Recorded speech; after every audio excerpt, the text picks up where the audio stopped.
Un saludo cordial a todas las personas que han acogido la invitación a participar en este congreso sobre los ejercicios espirituales y que nos acompañan desde tantos distintos lugares. Quiero también expresar mi sincera felicitación a la Conferencia de Provinciales Jesuitas de América Latina y el Caribe, CEPAL, por la iniciativa de organizar este congreso en el contexto del año ignaciano que estamos celebrando desde el 20 de mayo de este año hasta el 31 de julio de 2022. Agradezco la invitación a participar en esta actividad. Desde ya, deseo que este encuentro e intercambio produzca frutos abundantes en la vida y misión de todas las personas, comunidades y obras que viven y trabajan teniendo como fuente de inspiración la experiencia de los ejercicios espirituales y la tradición espiritual que de ellos nace. El camino de estos 3 días de congreso se ha propuesto encontrar nuevas fuentes de vida a partir de reconocer tanto las propias heridas como de las relaciones sociales en las que vivimos. Comprenderlas desde la Pascua del Señor Jesús, es decir, vislumbrar la vida nueva desde los crucificados de este mundo y decidirnos a impulsar las transformaciones necesarias para que la herida se convierta en cicatriz, de modo que podamos colaborar eficientemente en la misión de reconciliación a la que estamos llamados. Queremos, pues, repasar la experiencia humana y espiritual de Ignacio de Loyola para que nos sirva de inspiración y anime en el camino que cada uno de nosotros debe recorrer para ver nuevas todas las cosas en Cristo, hacerse su discípulo y entregarse generosamente a la transformación de las relaciones sociales generadoras de tanta injusticia contraria a la voluntad de Dios para la humanidad. Les propongo en este rato 7 pasos inspiradores del camino recorrido por el peregrino, tomados de 3 momentos densos de la vida de Ignacio: la convalecencia en Loyola, la experiencia en Manresa y la visión que tuvo en la Capilla de la Estorta en las afueras de Roma. Primero, convaleciente en Loyola. La decisión de regresar a Loyola no ha debido ser fácil para Ignacio, herido y derrotado en la capitulación de Pamplona. Podemos imaginar el sufrimiento experimentado durante el viaje en esas condiciones físicas y anímicas. Llega a Loyola decidido a reponerse para volver a las andadas, pero cuando se deja tocar por Jesús, se abre a lo inesperado y comienza un largo proceso de aprendizaje. De ese periodo, quisiera subrayar 2 aspectos: la percepción de los afectos como canal privilegiado para la comunicación de Dios y cómo Jesús se convierte para Ignacio en el centro de sus deseos. Primero, Dios se comunica directamente con sus criaturas por el afecto. Ignacio experimenta la comunicación de Dios con él, no solo a través de gestos exteriores como los sacramentos, la Biblia, los mandamientos, etc., sino en movimientos interiores, es decir, a través de los afectos. Empieza a experimentar interiormente, a sentir el amor y percibir el sueño de Dios sobre él y la humanidad. En tiempos donde se perseguía con saña el iluminismo, Ignacio se atreve a dejarse sorprender por un Dios que se comunica afectivamente a través de ensoñaciones y deseos. Ignacio descubre que Dios está llamando a su puerta a través de los estados de ánimo, de sus afectos, y quiere dialogar con él. Lo vive como gracia. Tomar conciencia de esta experiencia y decidirse a profundizarla es la base de su aprendizaje del discernimiento de espíritus. en su casa de Loyola, físicamente inmovilizado, Ignacio empezó a tener largas ensoñaciones, unas en las que se imaginaba entregado a actividades mundanas y otras en las que imitaba a Jesús y a los santos. Se sentía gozoso y animado mientras duraban cualquiera de los dos tipos de ensoñación. Sin embargo, luego de la ensoñación mundana, lo embargaba una especie de tristeza lejana de la alegría. Por el contrario, sus ensoñaciones de seguir a Cristo e imitar a los santos le producían una sensación posterior de alegría profunda y duradera. Tardó un poco en notar la diferencia. Cuenta en su autobiografía que un día, dice así, se le abrieron un poco los ojos y empezó a maravillarse de esta diversidad y a hacer reflexión sobre ella, cogiendo por experiencia que de unos pensamientos quedaba triste y de otros alegre, y poco a poco viniendo a conocer la diversidad de los espíritus que se agitaban, el uno del demonio y el otro de Dios. Durante el tiempo que dedica a la lectura, surgen también en él sentimientos que Ignacio empieza a observar con especial atención. Descubre así la importancia de detenerse a reflexionar sobre lo que se mueve en su corazón. Se da cuenta de la presencia de diversos espíritus que mueven sus emociones. El buen espíritu que lleva al seguimiento de Jesús y también el mal espíritu, ese que divide, el que busca alejar. Se da cuenta de cómo dejarse guiar por uno u otro espíritu lleva a estilos de vida completamente distintos. Entiende entonces la necesidad que tiene el seguidor de Cristo de elegir a través del discernimiento de espíritus el rumbo de la propia vida. Ignacio no propone una escuela de introspección psicológica. A partir de experimentar el encuentro personal con Jesús, se da cuenta de la importancia de distinguir los impulsos del buen espíritu de los engaños del mal espíritu.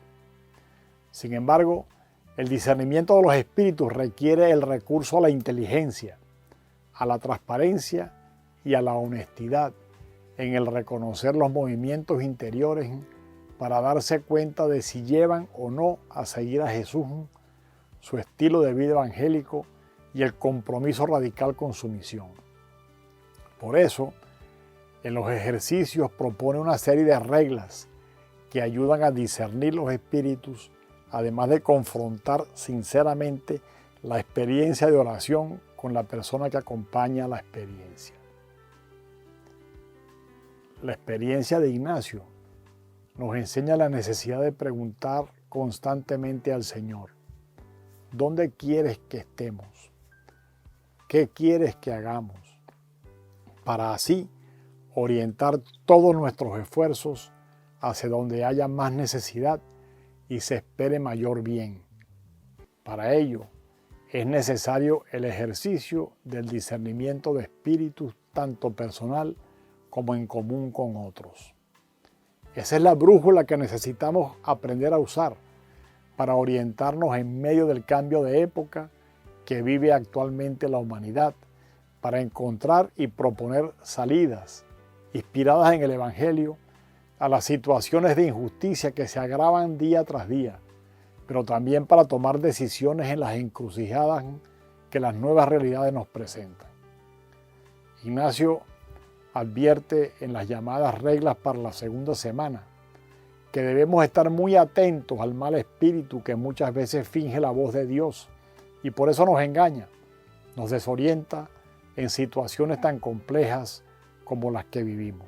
Como compañía de Jesús tenemos una larga historia y una tradición que puede convertirse en tentación de optar por lo que estamos acostumbrados, lo que nos da seguridad, y así mantenernos en nuestra zona de confort, esforzándonos en conservar lo que tenemos, de lo que podemos estar genuinamente orgullosos.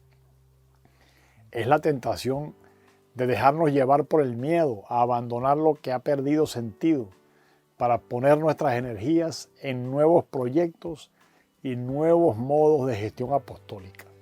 La experiencia del encuentro con el Señor en los ejercicios espirituales nos lleva al deseo de encontrar aquello que dará más fruto para esta humanidad tan necesitada de fraternidad. Por eso, siguiendo el modo de proceder de Ignacio y los primeros compañeros, el cuerpo apostólico de la Compañía de Jesús, invitado por la Congregación General 36, puso en manos del Papa Francisco los frutos de un largo y amplio proceso de discernimiento en común realizado a lo largo de casi 2 años. Recibimos entonces del Santo Padre las Preferencias Apostólicas Universales 2019-2029 como orientaciones para la vida misión de cada jesuita y todas las personas con quienes colaboramos en la misión de Cristo. Las Preferencias Apostólicas Universales reflejan tanto el corazón de Dios y la voluntad de su Iglesia como los deseos que jesuitas y tantas otras personas en todo el mundo reconocieron como llamadas de Dios experimentadas en sus corazones.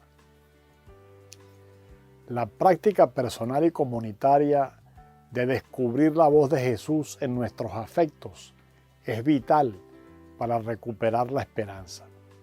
Al constatar que Dios sigue actuando en la historia, sigue comunicándose con los seres humanos y guía nuestros pasos, recobramos esa confianza necesaria para mostrar el camino hacia Dios. La tarea permanente que tenemos delante es ir eligiendo los modos concretos de hacer que las preferencias apostólicas, moviendo nuestros afectos, sean asumidas en la vida de cada uno de nosotros y en nuestras obras apostólicas. Al constatar la riqueza de la práctica del discernimiento en común, quiero subrayar la necesidad de practicarlo constantemente en las obras apostólicas y en las comunidades. Evitemos contentarnos con hablar, escribir o aconsejar el discernimiento. Corremos el peligro de devaluarlo si no lo vivimos seriamente y con sentido. Examinemos, pues, con sinceridad nuestra práctica de esta dimensión clave de la herencia ignaciana. Segundo paso. Jesucristo se le aparece a Ignacio como objeto del deseo. Ignacio en Loyola aprendió el valor de los deseos para colaborar en la misión de Jesús. Ellos son energías que nos mueven para lograr grandes cosas. Ignacio deseaba intensamente, pero no ciegamente. Su espiritualidad era a la vez experiencial y experimental. En los ejercicios espirituales, Ignacio recomienda frecuentemente pedir lo que quiero y deseo. Él mismo dio muestras de cómo el intenso deseo de ayudar a las almas le daba la energía y la fuerza necesaria para superar todos los obstáculos que se le presentaban. Cuando descubrió en sí mismo el deseo de imitar a los santos, no pensó en las consecuencias, sino que resolvió adoptar una vida de penitente e ir a Jerusalén.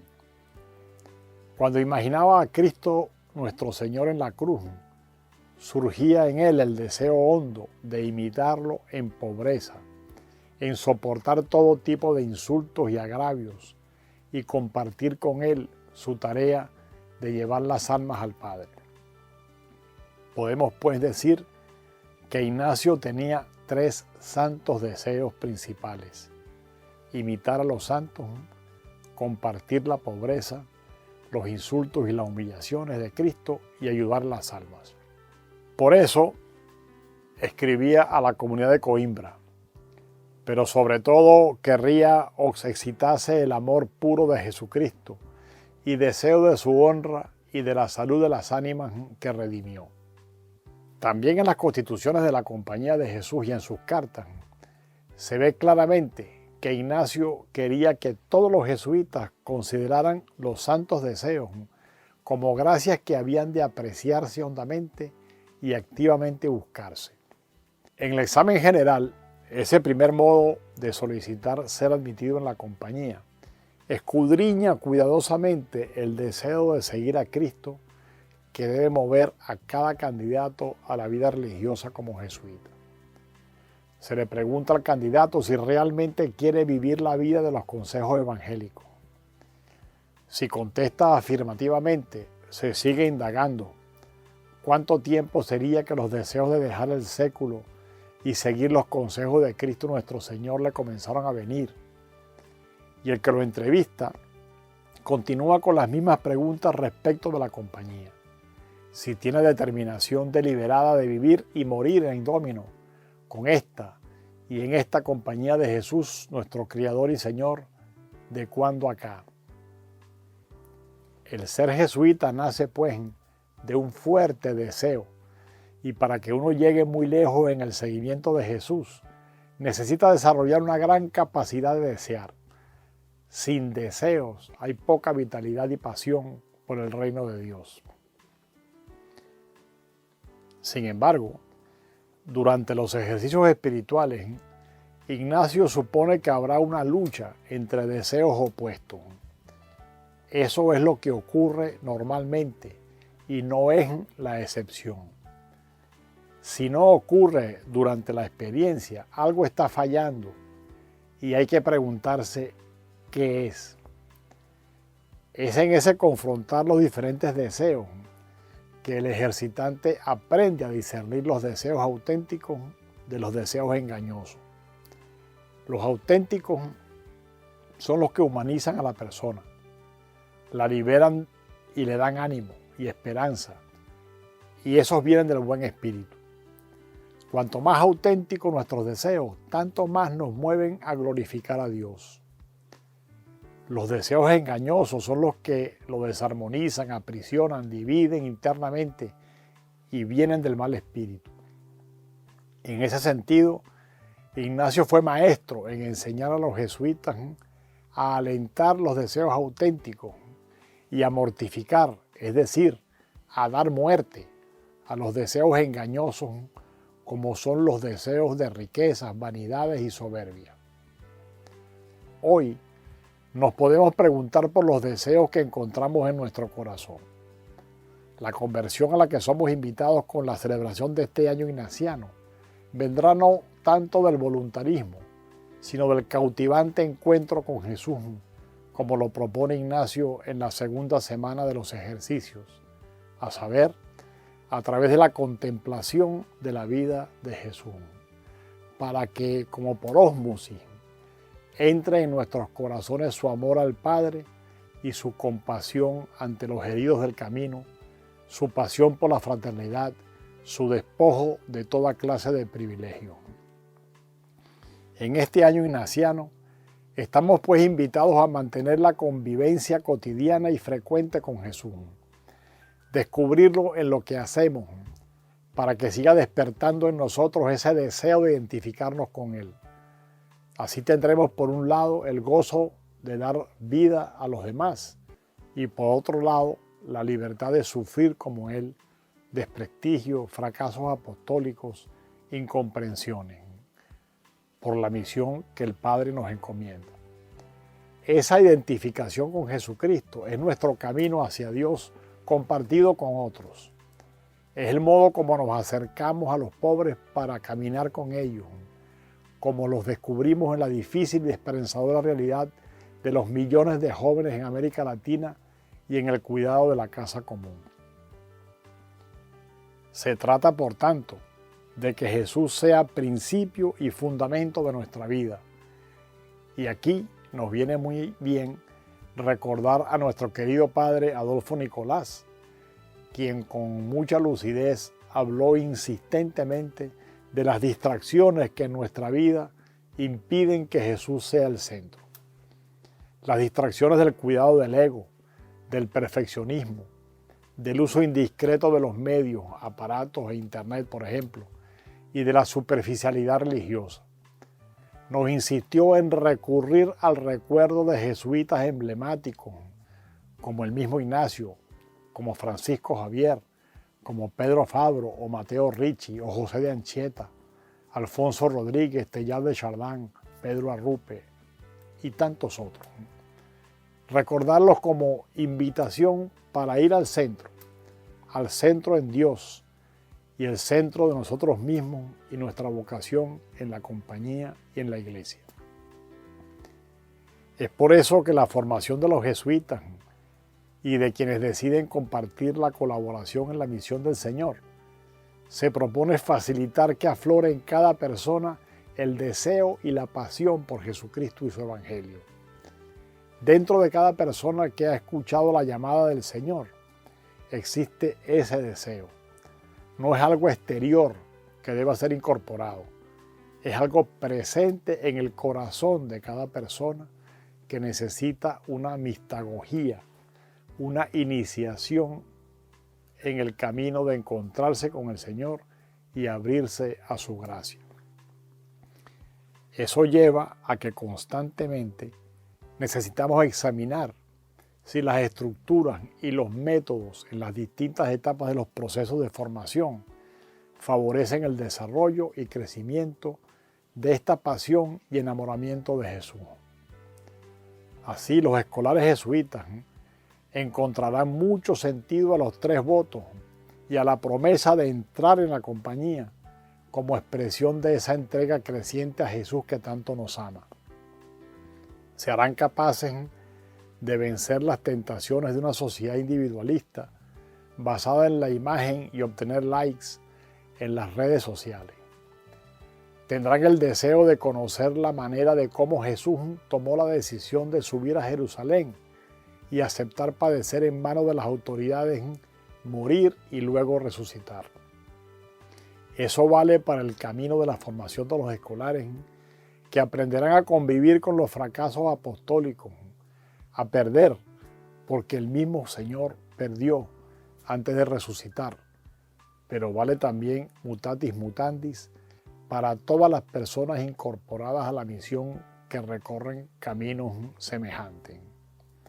A modo de resumen, les recuerdo este párrafo de la Congregación General 36. Dice la congregación: en el corazón de la espiritualidad ignaciana se da un encuentro transformador con la misericordia de Dios en Cristo, que nos mueve a una generosa respuesta personal.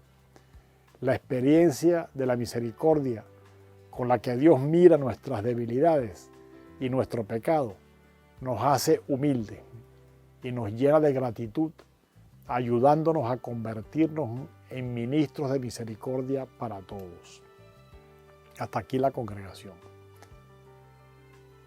Pasemos ahora a un segundo período fundamental en la vida de Ignacio: los meses que pasa en Manresa, en los cuales aprenderá a encontrar a Dios en el mundo y se da cuenta de que puede colaborar en la obra de Dios, ayudando a las personas a encontrarse con su Creador.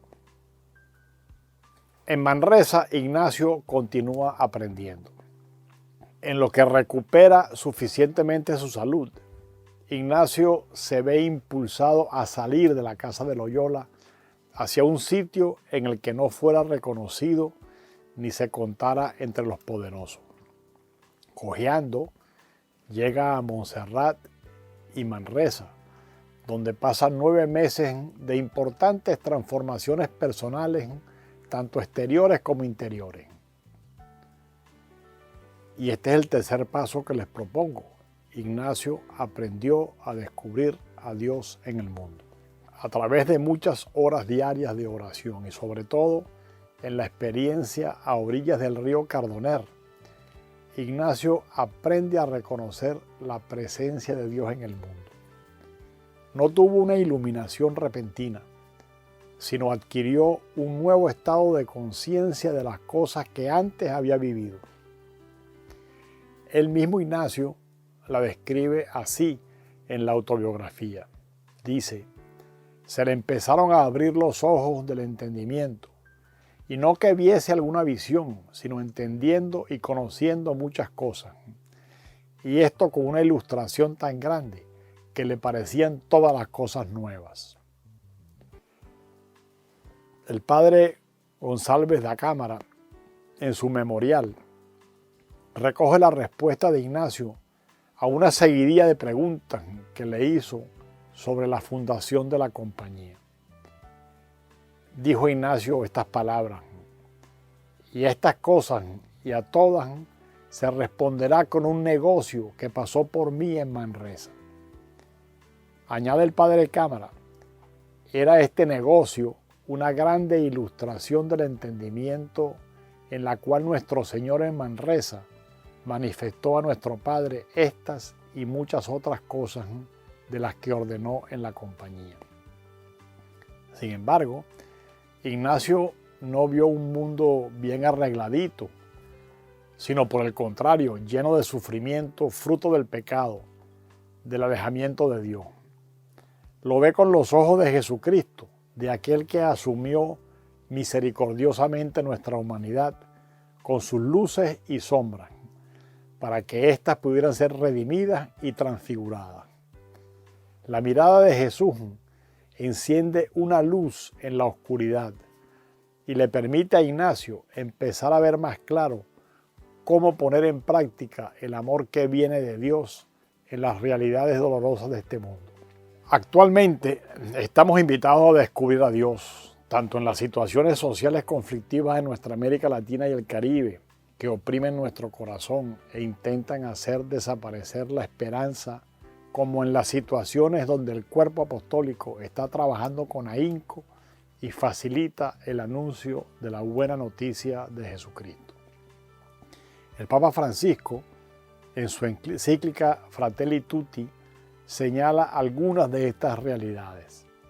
Cito: hoy en muchos países se utiliza el mecanismo político de exasperar y exacerbar y polarizar.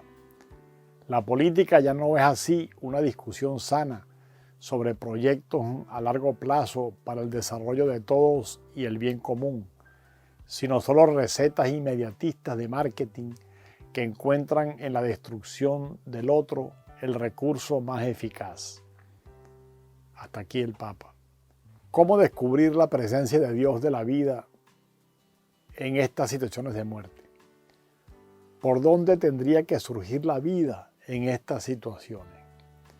¿Qué acciones traerían una reconciliación que construya fraternidad?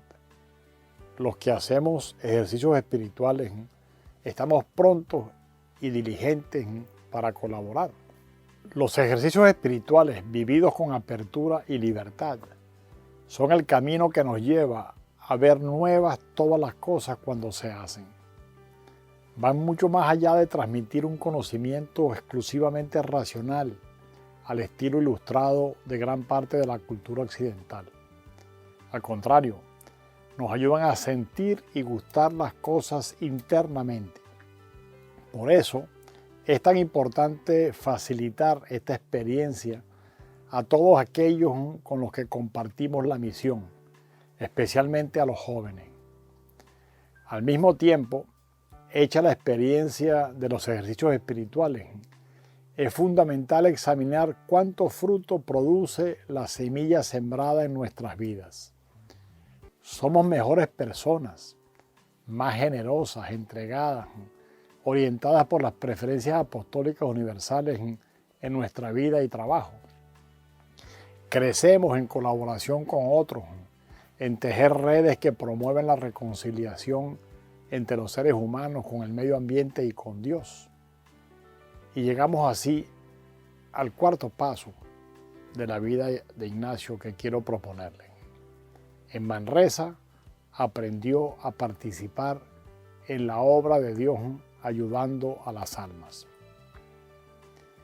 Ignacio descubre que si el mundo fluye del amor de Dios, todo es medio divino, como diría Teilhard de Chardin. Las personas, las cosas y los acontecimientos son lugar de adoración, de ofrecimiento. Aprendió a abarcar la realidad con su espiritualidad de manera que descubre a Dios en los problemas grandes o pequeños. y encuentra su inspiración en los retos que enfrenta para resolverlo.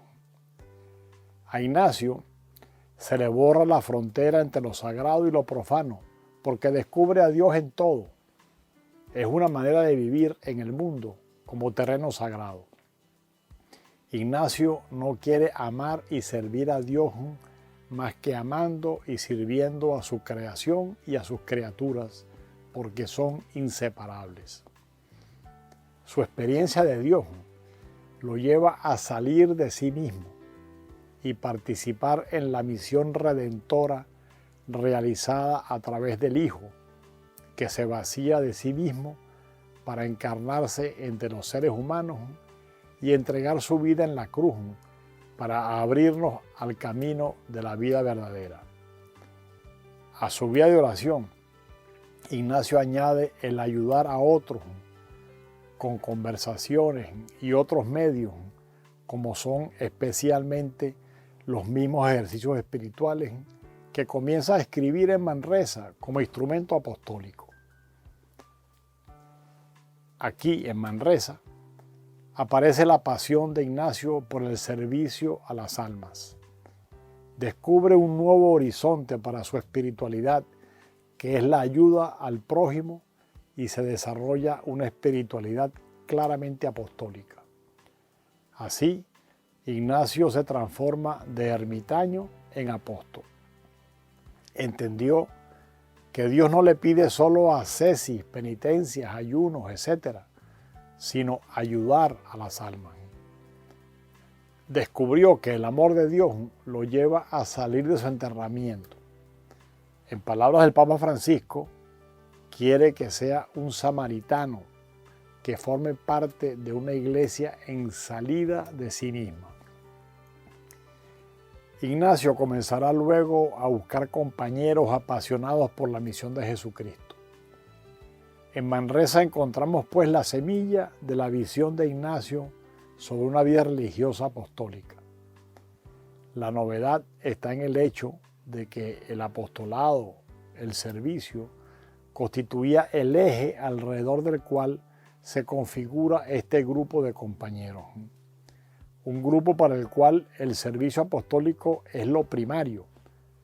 Desde la entrega al servicio apostólico se crea un estilo de vida en el que la totalidad de la existencia y por tanto la misión encomendada a cada sujeto es religiosa. En este año ignaciano pedimos ver nuevas todas las cosas en Cristo. Ignacio nos ayuda a vislumbrar cómo encontrar a Dios en el cambio de época que estamos viviendo y desde allí enfrentar los retos de cómo repensar el uso de las tecnologías para construir fraternidad, renovar nuestra presencia en ambientes no cristianos, romper los moldes estrechos al concebir la espiritualidad, acelerar en la nueva manera de colaborar en equipos, en redes, superando localismos y nacionalismos, reconocer la riqueza del aporte de la mujer en todos los ámbitos de la vida humana, dejando atrás miradas patriarcales o clericales. Tenemos la oportunidad este año de agradecer al Señor especialmente la presencia de tantas mujeres que comparten la misión del cuerpo apostólico. Su presencia aporta amistad genuina, intuiciones, inteligencia, creatividad, cuestionamientos que ayudan a crecer y tantas otras cosas que hacen la vida más variada, rica y profunda. Por fin, un tercer hito en la vida espiritual de Ignacio, la visión de la estorta. Esa experiencia confirma en el corazón de Ignacio que la colaboración con Dios no es fruto de la propia voluntad, sino gracia ofrecida y acogida, y que en la respuesta a la invitación que nos hace el Señor hay que dejarse conducir por su Espíritu, porque en definitiva todo es gracia. Tercer momento importante que les propongo. En la estorta, Ignacio es puesto con el Hijo. En 1537, pasados 15 años desde los meses en Manresa, encontramos a Ignacio llegando a Roma. Mientras tanto, había pasado por Barcelona, Tierra Santa, Alcalá, París, Flandes, Londres, Azpeitia, Venecia. Había reunido compañeros, sufrido procesos judiciales y canónicos, con períodos de cárcel. Culminados sus estudios de teología, ordenado sacerdote en Venecia junto a varios de sus compañeros, había decidido hacer vida en donde vivió Jesús. Ante la imposibilidad de realizar el viaje a Jerusalén, deciden irse por grupos a Roma.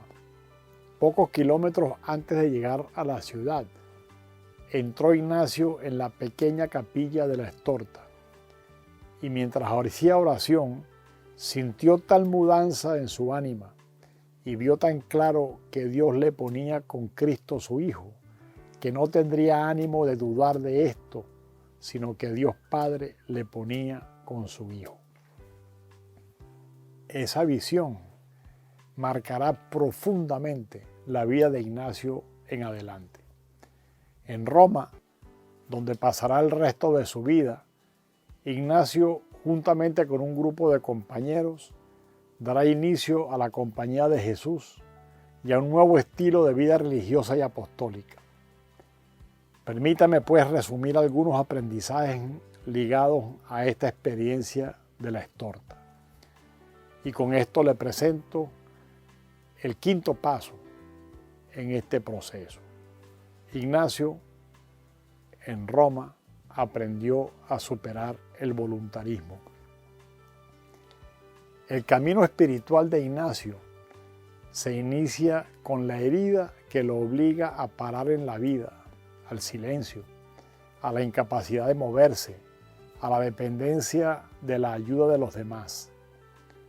Esto nos habla de la importancia de aprovechar nuestras heridas, buscando el silencio, aceptando la dependencia de los demás y de Dios, valorando la inmovilidad para centrarnos y concentrarnos en lo que de verdad interesa. No estamos viviendo algo semejante en esta pandemia del COVID-19. Impactado por la misericordia de Dios, revelada en la vida de Jesús y estimulado por la vida de los santos, Ignacio se propone responder a lo que ha descubierto. Desde la actitud voluntarista en la que se ha formado, decide convertirse a través de disciplinar su vida con ayunos, muchas horas de oración y toda clase de penitencia. Poco a poco, en Manresa, va comprendiendo que ese voluntarismo estorba y que lo que necesita es dejarse guiar por Dios. Que lo importante no es Él ni su respuesta, sino Dios, su creación y las criaturas. Su experiencia espiritual lo va llevando a salir de sí mismo. Pasa de estar centrado en sí mismo, en sus visiones y fortalezas, en sus debilidades y pecados, a saberse y aceptarse instrumento en las manos de Dios. El culmen llegará con la experiencia de la Estorta, en donde siente que es puesto por Dios con su Hijo que lleva la cruz. Ignacio había decidido esperar año y medio para celebrar su primera misa. En ese tiempo pedía constantemente a María ser puesto con su Hijo en pasiva. Este es el gran a priori ignaciano. Ignacio piensa que no termina su trayectoria espiritual si no le confirma Dios poniéndolo con su Hijo. Y en la capillita de la Estorta tiene finalmente la confirmación al sentir que el Padre lo ponía con su Hijo que lleva la cruz. En esta etapa de su vida, Ignacio ha superado todo voluntarismo humano. Ningún voluntarismo es suficiente para participar de la cruz de Cristo.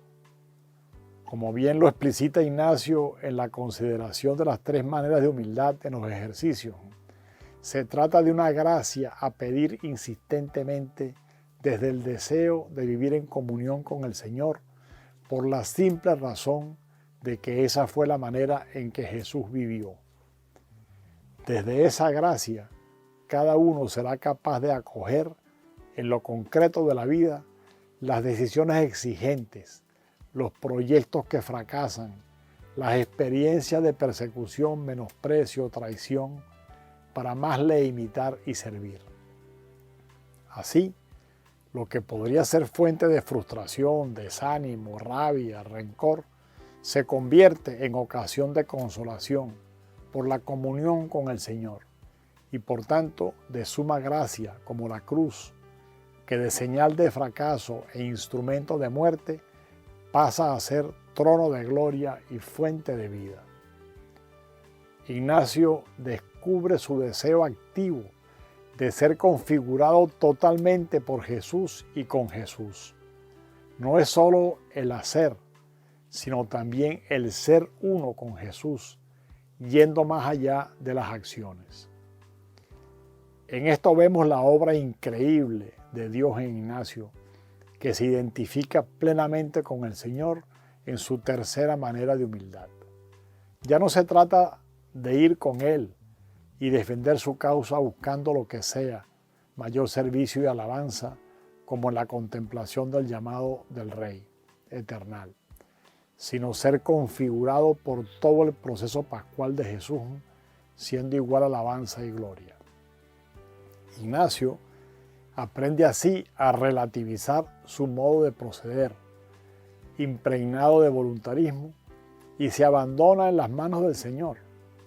Ha aprendido en carne propia que ser puesto con el Hijo, compartir la cruz de Cristo, participar en su misterio pascual, es gracia. Llegamos así al sexto paso de este caminar. Ignacio aprende a ser pasivo para dejarse llevar por Dios. En su largo proceso espiritual, Ignacio va descubriendo la importancia de la disposición pasiva, o lo que es lo mismo, el dejarse conducir en su camino espiritual. Como ya habíamos visto, ante el impacto de Jesús en su corazón y el deseo de conversión, respondió desde una estructura de personalidad que todavía no había sido transformada, con una mezcla de generosidad y voluntarismo que lo llevó a realizar penitencias, ayunos, oraciones, sacrificios. Parte de su proceso de conversión fue renunciar poco a poco a su protagonismo y en cambio dejarse guiar por el Señor. Descubrió a través del discernimiento que el mal espíritu lo impulsaba sutilmente al ego, a la autorreferencialidad, a hacer las cosas a su manera. En cambio, el buen espíritu lo llevaba a obedecer la voluntad del Señor, a dejarse guiar como el maestro lleva de la mano al niño. Tuvieron que pasar muchos años para que Ignacio madurara en la obediencia al Espíritu. Quizás también aprendió que las exigencias del Evangelio nos rebasan con mucho y aprendió de María cuando ante la invitación del ángel Gabriel a ser la madre de Jesucristo, no dijo voy a hacer tu voluntad, sino que dijo se cumpla en mí tu palabra, en pasivo, dejando a Dios el protagonismo, su ritmo y sus maneras de hacer las cosas. Como también decía el padre Nadal, Ignacio seguía el espíritu, no se le adelantaba. De ese modo era conducido con suavidad a donde no sabía. Poco a poco se le abría el camino y lo iba recorriendo, sabiamente ignorante, puesto sencillamente su corazón en Cristo. Uno de los frutos, pues, que se espera de la experiencia de los ejercicios espirituales es que la persona que los hace por el ambiente propicio y con la ayuda del acompañante, viva la experiencia de dejarse llevar por el Espíritu de Jesús. Pero es importante que esta obediencia y docilidad al Espíritu, una vez concluida la experiencia de los ejercicios, se mantenga en el día a día a través del examen diario, las decisiones personales, la vida de comunidad, las relaciones interpersonales, el gobierno, la cura personalis y la cura apostólica, las reuniones de los equipos en las obras apostólicas, los procesos de planificación y evaluación, etc. Siendo realistas, caemos en la cuenta de cuánto estamos presionados por una sociedad competitiva que nos empuja a ser autosuficientes, a poner todo en nuestra acción, en nuestra voluntad, en nuestra manera de pensar. Y por eso nos cuesta tanto la escucha y la docilidad al Espíritu. Es importante perseverar en el ejercicio de salir de su propio amor, querer e interés, para que no se haga nuestra voluntad, sino confrontarla con el Evangelio y en una sincera disposición de discernimiento. Y con esto llegamos al séptimo paso de este caminar con Ignacio que me he propuesto proponerles. Ignacio, todavía en Roma, aprende que todo es gracia. Por fin, y muy en relación con el dejarse guiar, está la actitud de reconocer que todo es gracia, todo es don. La gratuidad en Ignacio está conectada con el seguimiento de Jesús, quien vive de la gratuidad del amor del Padre. Jesús constantemente da gracias a su Padre por sentirse tan amado, por toda la vida y por la creación. Jesús sabe también ver en el pecado la ocasión para el cambio y el resurgimiento de la persona humana. Ignacio, en su camino espiritual, aprendió a descubrir la presencia redentora de Dios no solo en lo bueno, lo agradable, sino también en lo que desagrada, como la enfermedad, los vituperios, las amenazas, etc. En el ofrecimiento de la contemplación del llamamiento en la segunda semana, Ignacio invita a la persona a estar dispuesta a vivir las injurias, los vituperios y la pobreza para encontrarse con Cristo. En las reglas de discernimiento, dice que la desolación puede ser ocasión para la acción de Dios cuando el ejercitante gane en paciencia, en reconocer su tibieza, en aceptar que él solo no puede y que necesita de la gracia de Dios. Se trata pues de descubrir a Dios en todas las cosas y así transformarlas. Que todo es gracia, Ignacio lo aprende de la pobreza y la humildad. La experiencia de la pobreza lo llevó a recorrer a pie, no a caballo, una gran parte de Europa, a dormir en los hospitales con todos los vagabundos y a pedir limosna para comer. Pues constata en la experiencia de la carencia estar a merced de otros y de Dios.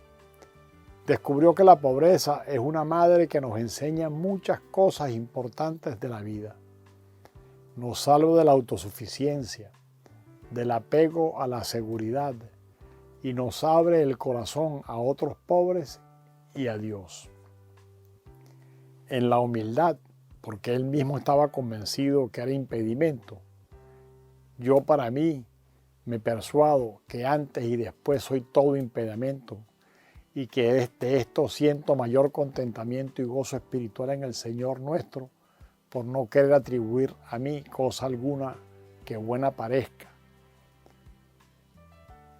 Pero la pobreza y la humildad no son una conquista, algo adquirido de una vez por todas, sino fruto de una actitud de vida que necesita ser examinada constantemente.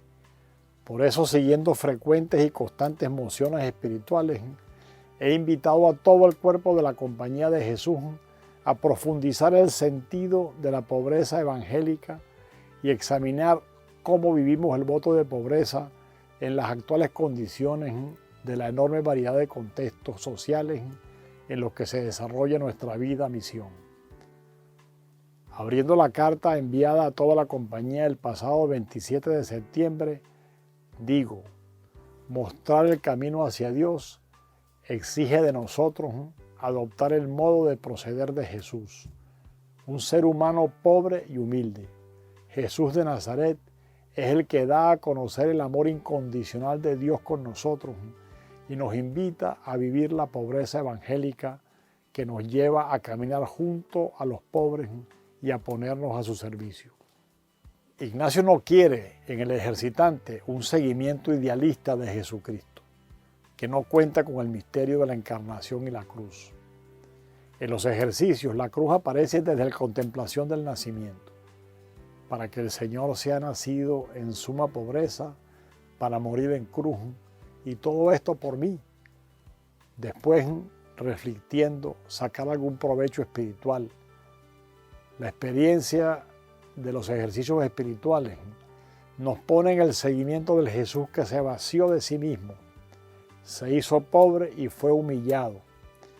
Ignacio aprendió a descubrir y a vivir el misterio pascual de muerte y resurrección, que al morir se resucita, al perder se gana, al soltar se recupera, lo que sigue siendo una dinámica difícil de entender para el mundo. Sin embargo, el camino de los ejercicios espirituales lleva a la persona a elegir el amor y la libertad de seguir y acompañar a Jesucristo en la subida a Jerusalén, en su Pascua, en su pasión y resurrección. Pero solo la gracia de Dios hace posible ser consecuente con esa elección. Abrirnos a ella es el desafío permanente de la vida de toda persona que se pone a seguir a Jesús. Muchas gracias.